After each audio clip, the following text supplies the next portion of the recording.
Assalamualaikum warahmatullahi wabarakatuh. Perkenalkan, saya Putri Aulia Adandini dari Universitas Muhammadiyah Profesor Dr. Hamka, Fakultas Psikologi. Saya akan mempresentasikan hasil penelitian saya yang berjudul Hubungan antara perasaan kesepian, loneliness dengan perilaku mengasihi diri, self-compassion pada generasi Z. Berikut ini adalah daftar isi pada presentasi penelitian saya. Kita hidup di era digitalisasi yang sangat pesat, ya, di mana keterhubungan secara online merupakan salah satu hal yang kita jalani pada saat ini.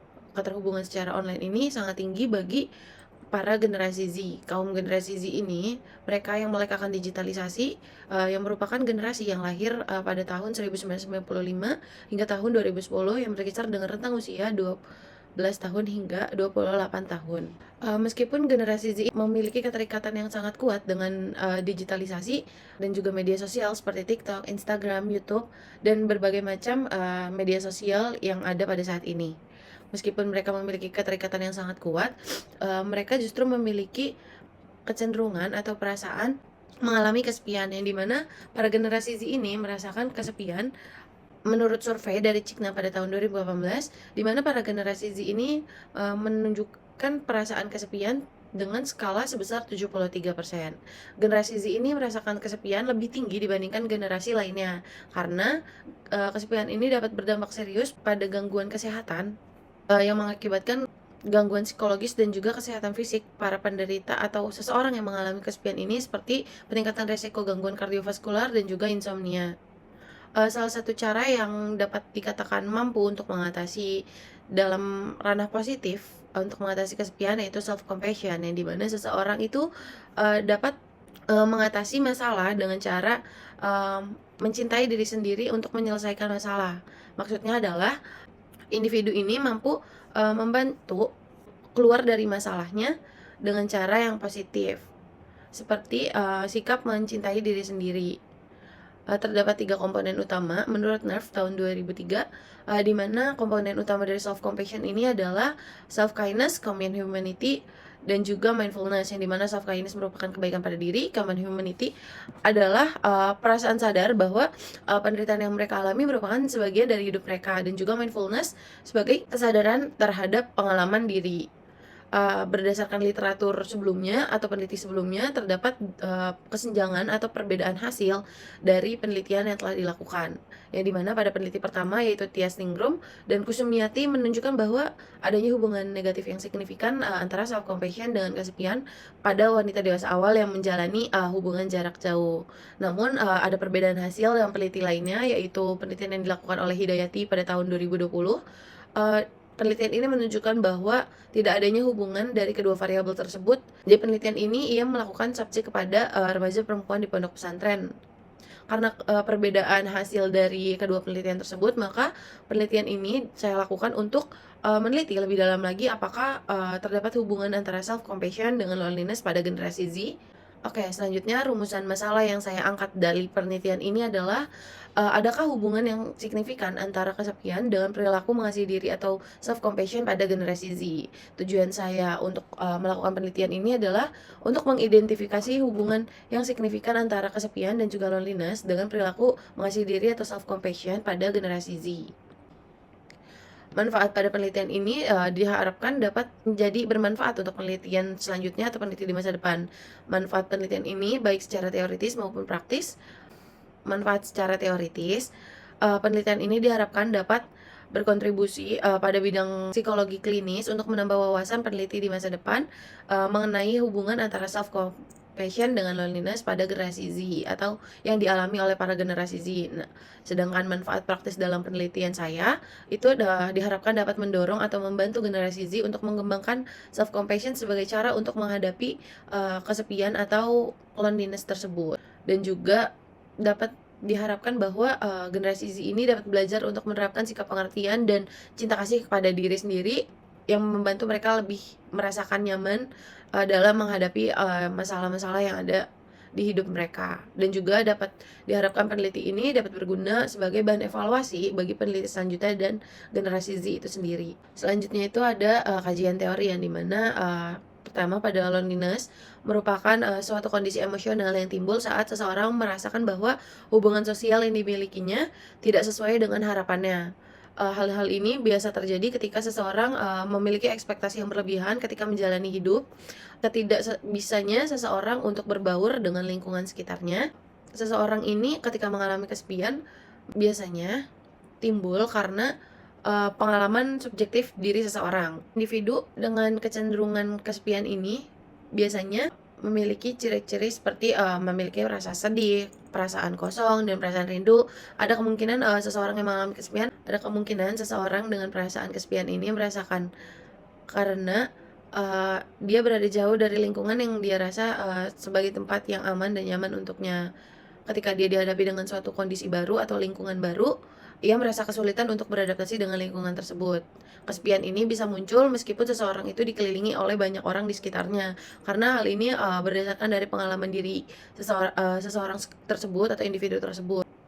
Terdapat beberapa faktor yang mempengaruhi kesepian itu sendiri, merupakan ada dari faktor internal dan juga faktor eksternal. Faktor internal atau faktor dalam dirinya itu dengan perasaan harga diri yang rendah dapat membuat seseorang mengalami kesepian, dan juga dengan kondisi psikologis yang kurang baik dapat memicu stres dan depresi. Hal itu dapat menjadi pemicu, seseorang mengalami kesepian.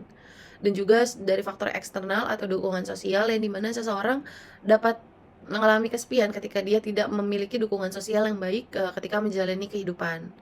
Selanjutnya adalah self compassion yang dimana self compassion merupakan kemampuan seseorang untuk memperlakukan dirinya dengan baik, berdasarkan cinta kasih atau kasih sayang kepada diri sendiri, untuk menghadapi kegagalan atau masalah yang ada dalam kehidupan. Faktor yang mempengaruhi dari self compassion ini ada jenis kelamin, budaya, usia, kepribadian, dan peran orang tua. Yang dimana jenis kelamin, jadi berdasarkan jenis kelamin, perempuan kecenderungannya, lebih tinggi merasakan self compassion karena perempuan memiliki kecenderungan, menggunakan perasaan dibandingkan logika. Lalu budaya, berdasarkan budaya, di budaya Asia sendiri ini merupakan budaya yang kolektivitas atau, saling berkaitan antara satu individu dengan individu lainnya, yang dimana keterkaitan tersebut dapat meningkatkan self compassion seseorang. Sementara kalau di budaya barat, itu merupakan budaya individualistik atau budaya yang individual yang dimana di barat tersebut, kurang, eee, yang dimana budaya barat tersebut kurang mengalami atau bisa merasakan self compassion, tetapi, hal itu tidak memungkinkan seseorang itu bisa memiliki perasaan self compassion atau menerapkan sikap self compassion pada dirinya, karena semua itu tergantung dengan faktor-faktor yang dapat mempengaruhi kehidupan seseorang tersebut. Dan juga kepribadian-kepribadian yang baik dapat, membuat seseorang membantu untuk berpikir lebih jauh, lebih jernih karena, dia memiliki kepribadian yang baik. Dan juga usia yang matang juga dapat menjadi pengaruh seseorang mengalami atau memiliki, tingkat self compassion yang baik, serta dukungan atau peran orang tua merupakan salah satu hal yang dapat membuat orang memiliki sikap, menerima diri dengan penuh kasih sayang dan cinta kasih.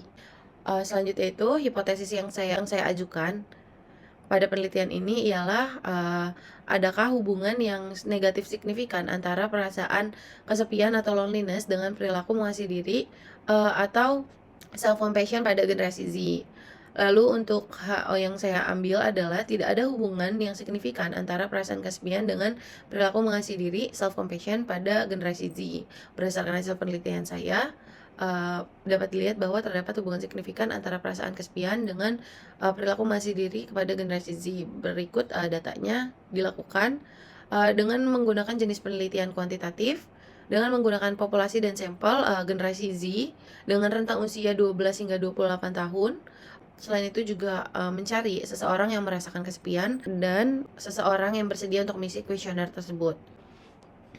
Jumlah responden saya itu sebanyak 115 responden dengan rentang usia generasi Z tersebut, yang dimana usia 12 hingga 28 tahun, yang mengisi kuesioner saya itu dengan persentase perempuan sebanyak 82,1% dan juga laki-laki sebesar 17,9%.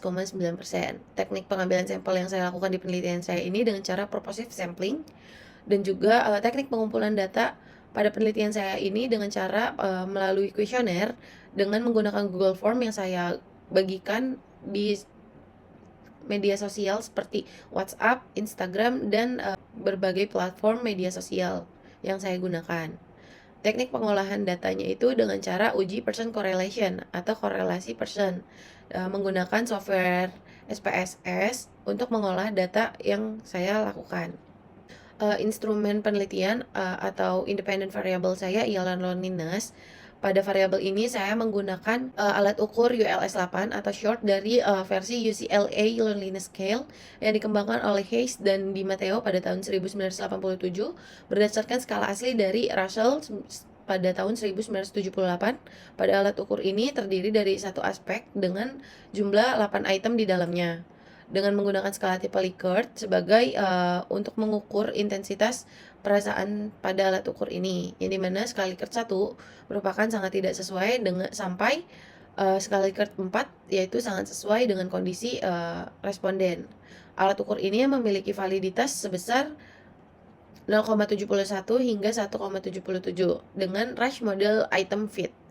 Nilai reliabilitas pada alat ukur ini sebesar 0,68 dan 1 yang menunjukkan bahwa alat ukur ini valid dan juga reliable. Selanjutnya itu ada variabel DV atau dependent variable saya. Pada dependent variable saya yaitu self compassion menggunakan alat ukur skala Wheeler diri atau SWD yang merupakan adaptasi dari alat ukur self compassion versi bahasa Indonesia. Pada alat ukur ini terdiri dari 6 aspek yaitu mengasihi diri, self kindness, menghakimi diri, self judgment, kemanusiaan, common humanity, isolasi, mindfulness, over identification, yang dimana total keseluruhan dari item dari alat ukur ini sebanyak 26 item. Menggunakan pengukuran dengan skala tipe Likert dari 1 hingga 4, yang dimana 1 sangat sesuai dan 4 sangat tidak sesuai. Dengan nilai validitas konstruk alat ukur ini sebesar 0,502 dengan nilai signifikan kurang dari 0,001 yang dimana dapat dinyatakan item alat ukur ini valid. Dengan nilai Krombach alpha sebesar 0,872 yang dimana alat ukur ini dapat dikatakan reliable. Lalu berikut ini adalah tabel dari hasil uji korelasi yang telah saya lakukan kepada 115 responden, yang dimana berdasarkan hasil uji ini ditemukan bahwa hubungan negatif yang signifikan antara self compassion dengan loneliness sebesar minus 0,282 dengan nilai signifikasi 0,002, yang artinya semakin tinggi self compassion seseorang maka tingkat kesepiannya semakin rendah. Begitupun sebaliknya, ketika seseorang mengalami kesepian yang tinggi maka akan memiliki sikap self compassion yang lebih rendah. Oke, baik. Berdasarkan kesimpulan dari hasil penelitian saya, bahwa dinyatakan HA diterima karena terdapat hubungan negatif yang signifikan antara self compassion dengan loneliness pada generasi Z, yang dimana semakin tinggi tingkat self compassion seseorang maka akan semakin rendah juga tingkat kesepian yang dirasakan oleh seseorang. Hasil penelitian ini menunjukkan bahwa sikap menerima dan menyayangi diri itu merupakan cara yang paling efektif atau yang bisa dikatakan efektif untuk mengatasi perasaan kesepian yang dialami oleh para generasi Z ini. Sekian presentasi dari saya. Wassalamualaikum warahmatullahi wabarakatuh.